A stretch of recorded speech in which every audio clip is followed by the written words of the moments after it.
Salam, selamat berjumpa lagi dengan saya. Oke, kali ini kita akan mendengar tentang roh pemecah. Ya, Shalom sis. Roh Kudus mau memberitahu kepada kita sis. Lalu Kristine berkata, memberitahu tentang apa ya Pak?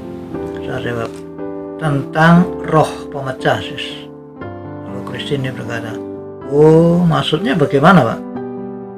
Ya, saya jawab, banyak orang itu tidak sadar dan tidak tahu bahwa di dalam hidupnya, yaitu keluarganya, teman-temannya, ya, kelompoknya, komunitasnya, usahanya, dan sebagainya itu kena roh pemecah sis.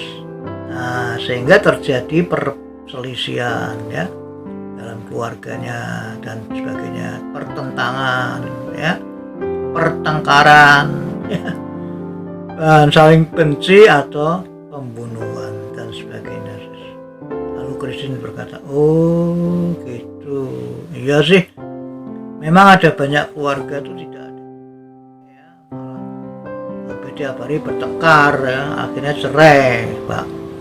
Begitu pula dengan teman-teman ya, yang ya tidak ada damai lah ya, malah yang terjadi seperti di atas itu Pak. Ternyata itu karena adanya roh pemecah ya Pak. Saya jawab, iya sih, ini firmannya ya, ada di Galatia 5 ayat 20. Demikian bunyi firman Allah, penyembahan berhala, sihir, perseteruan, perselisihan, iri hati, amarah, kepentingan diri sendiri, percideraan, roh pemecah.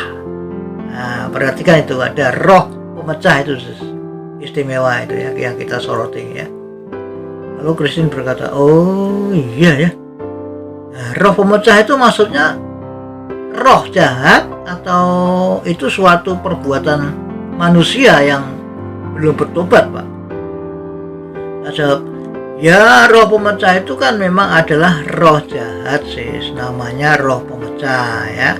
Nah, roh jahat itu memakai orang yang belum bertobat untuk melakukan aksinya itu sis. Jelas ya? Ya, misalnya roh pemecah itu memakai orang yang belum bertobat itu untuk memfitnah orang lain, ya kan? Menjelek-jelekan orang lain, menggosipkan orang lain dan sebagainya lah ya, yang pokoknya yang berkata yang tidak benar gitu sih tentang orang lain. Nah, sehingga orang yang meresponi atau mendengarkan itu dan mempercayai hal itu ya tentu akan ikut membenci orang yang difitnah atau digosipkan itu sih. Nah, itu roh pemecah namanya, paham ya? Lalu Kristine berkata, oh gitu caranya ya. Wah, kasihan ya Pak yang jadi korban roh pemecah atau fitnahan itu ya Pak. Saya jawab, ya iyalah sis ya, itu memang kan salah satu senjata Sipiot atau iblis dari zaman dulu. Untuk apa?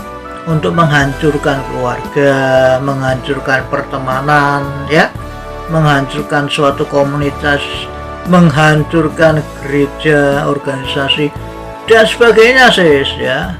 Nah, itu roh pemecah kerjaannya ya. Keluarga yang ya tadinya tidak ada apa-apa ya, baik-baik saja, harmonis dan sebagainya, itu tiba-tiba bisa pisah ya, tengkar, bahkan bisa cerai. Kenapa? Ya karena kemasukan roh pemecah itu sis. Nah, teman-teman yang tadinya ya baik-baik saja ya, tidak ada apa-apa lah pokoknya intinya sebelumnya, tiba-tiba bisa pisah, bisa terjadi perselisihan dan sebagainya ya. Ya kenapa ya? Cuma gara-gara ada roh pemecah itu ya. Ya, dan masih banyak hal yang lain lah ya, yang tidak bisa saya sebutkan satu-satu.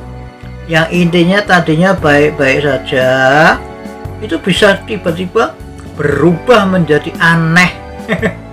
Ya, aneh, hal yang aneh, mengejutkan dan sebagainya ya, pokoknya ya Nah, kenapa? Gara-gara kena roh pemecah itu, sis. Nah, itu sebabnya kita harus hati-hati terhadap roh pemecah itu, dan harus kita kalahkan dalam nama Yesus gitu, sis. Lalu Kristen berkata, oh iya ya, wah betapa banyaknya korban karena roh pemecah itu di seluruh dunia ini ya Pak, dari zaman dulu kala ya Pak. Saya jawab, iya betul sih ya. Kenapa? Karena keluarga cerai, teman jadi musuh, gereja, organisasi bisa pecah, macam-macam ya, bahkan bisa terjadi perang dan sebagainya. Itu semua gara-gara adanya roh pemecah itu sih ya.